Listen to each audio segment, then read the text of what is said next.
The rain came down like judgment that night, heavy and cold, slapping against the asphalt of the county road until the gravel turned to soup. Maggie Carter stood at the edge of the ditch, one hand pressed against her belly, the other gripping the strap of a duffel bag that held everything she owned in the world. The taillights of the pickup truck disappeared around the bend, and for a moment she thought it might be a joke, that he would turn around and come back laughing. But the red lights kept shrinking until they were gone, swallowed by the dark and the rain.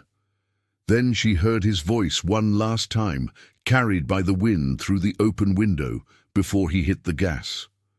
"You'll die out here, trash!"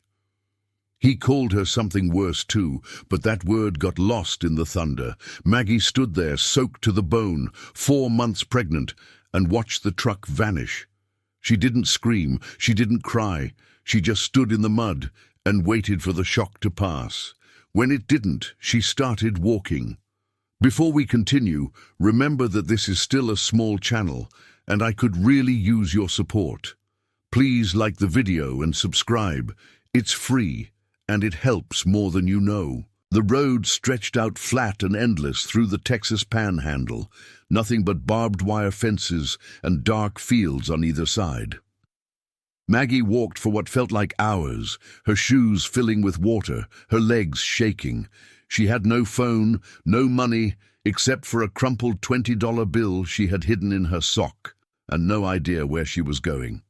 Victor had driven her for almost an hour before he stopped, so she knew she was miles from anything. When she finally saw a dim light in the distance, she almost collapsed with relief. It was a gas station, one of those old places with a single pump and a flickering sign that said "Open" in yellow letters. Maggie pushed through the door, dripping water onto the linoleum floor. The man behind the counter looked up from his newspaper, a heavy-set guy with a grey beard and tired eyes. He took one look at her, soaking wet, pregnant, alone, and his face hardened.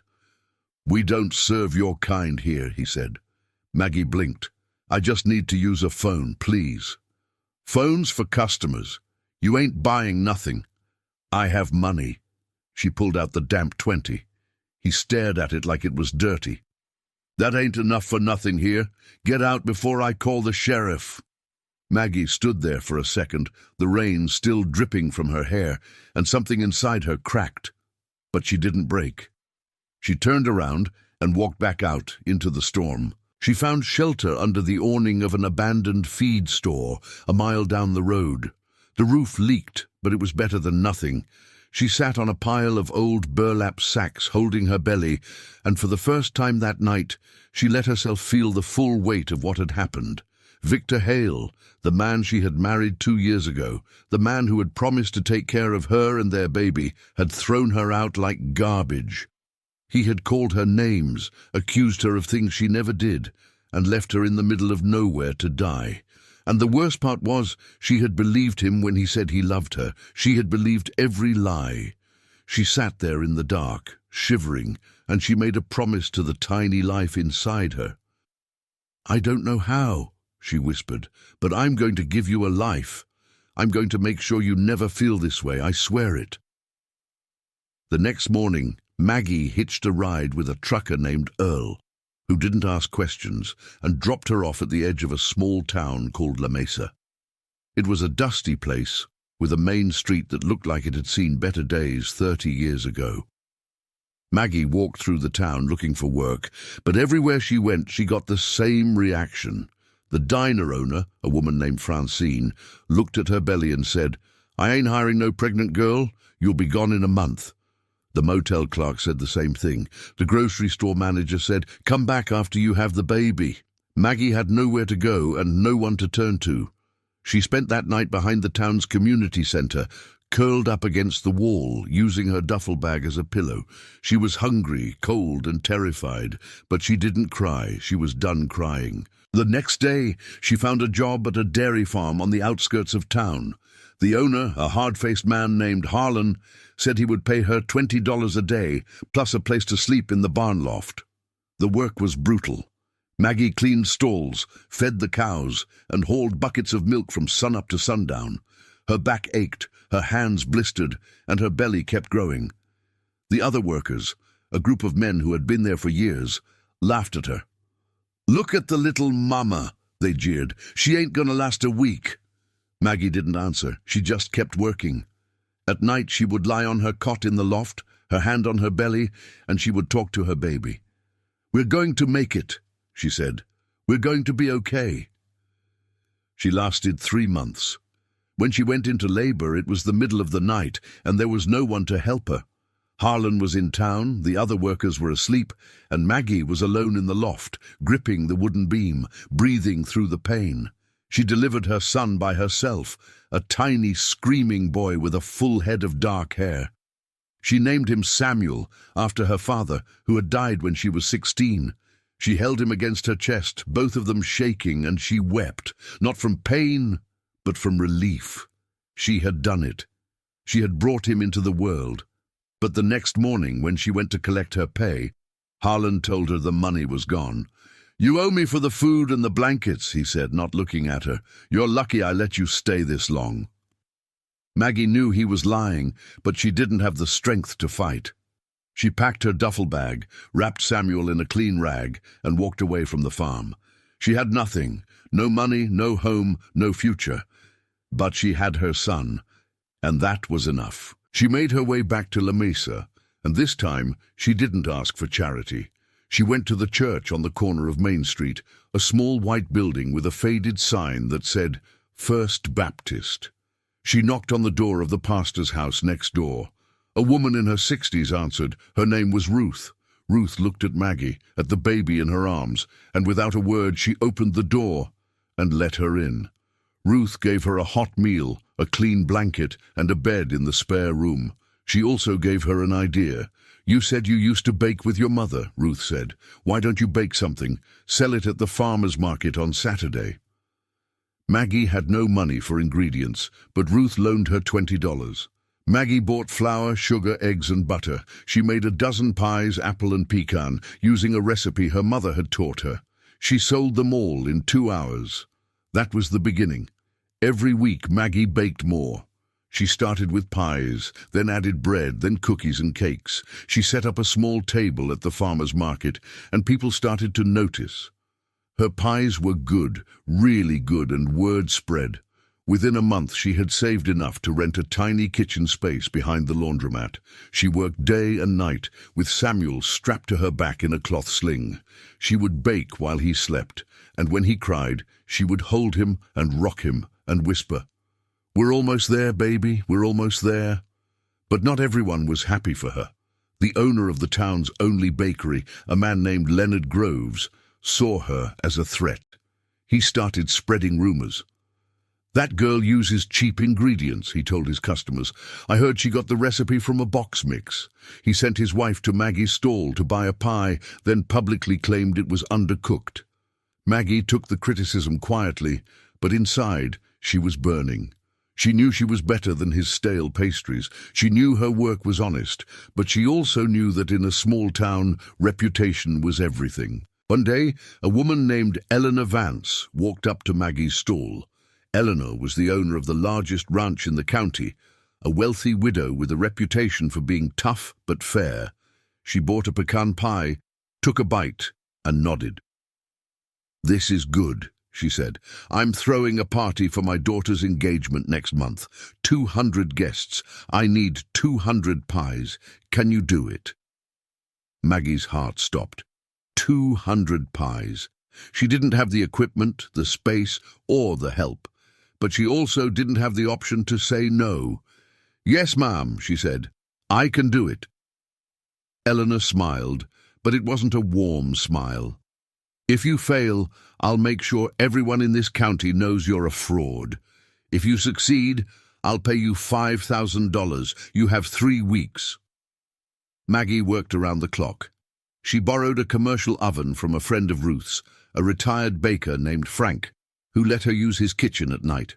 She baked 50 pies a day, filling the kitchen with the smell of cinnamon and sugar. On the 10th day, the oven broke. Maggie lost 40 pies.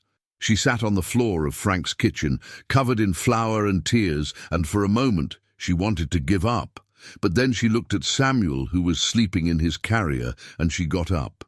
She called every repair shop in the county until she found someone who could fix it overnight. She paid him with money she had been saving for rent.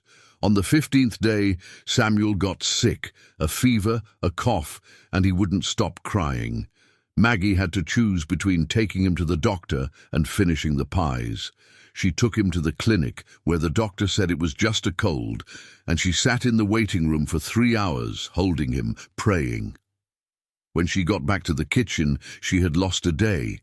She baked through the night, her hands shaking, her eyes burning. She finished the last pie at 4 in the morning on the day of the party. She delivered the pies to Eleanor's ranch in a rented van, her arms aching, her body exhausted.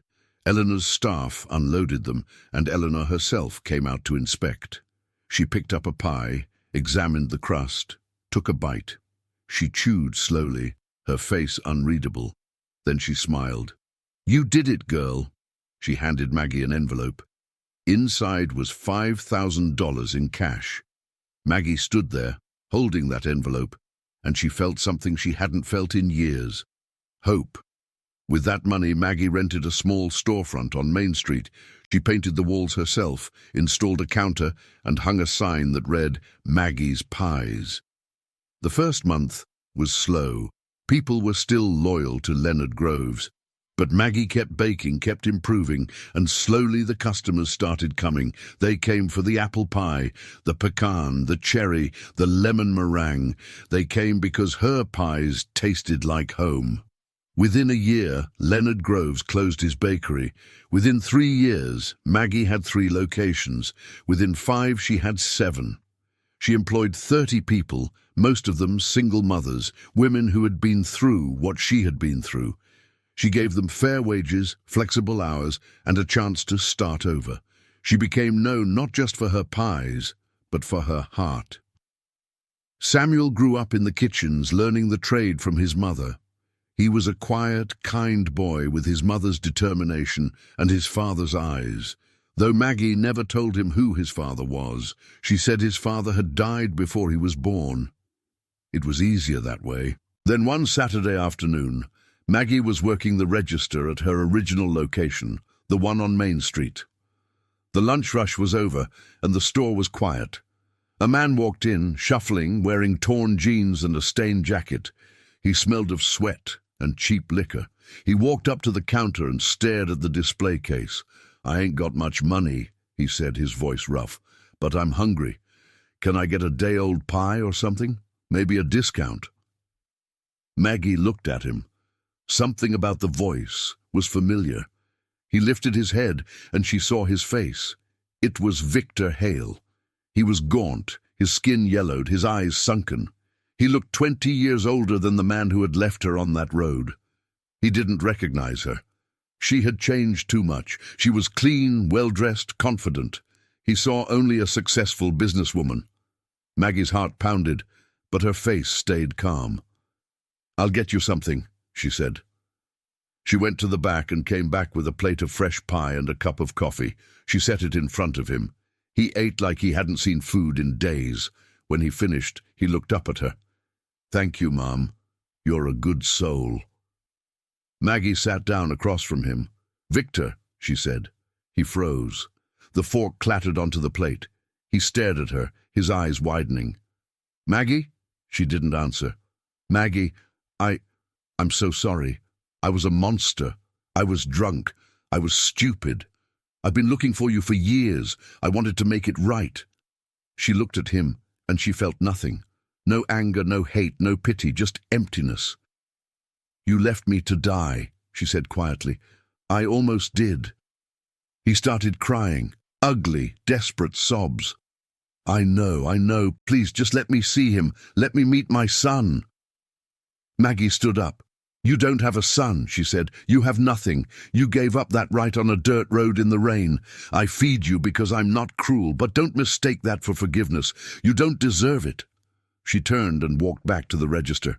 Victor sat there, broken, the empty plate in front of him. He didn't move.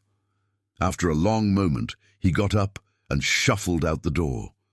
Maggie watched him go, and she felt nothing but peace. Today, Maggie Carter owns 15 bakeries across 3 states. She employs over 200 people, many of them women who have been abandoned, abused, or forgotten. She gives them a second chance, just like she gave herself. Samuel is 17 now, tall and smart, and he works beside her in the summers. He knows the story. She told him when he was old enough, and he is proud of her. Not because she succeeded, but because she never gave up, because she turned her worst moment into her greatest strength, because she chose to be built, not broken. And that is the only victory that matters.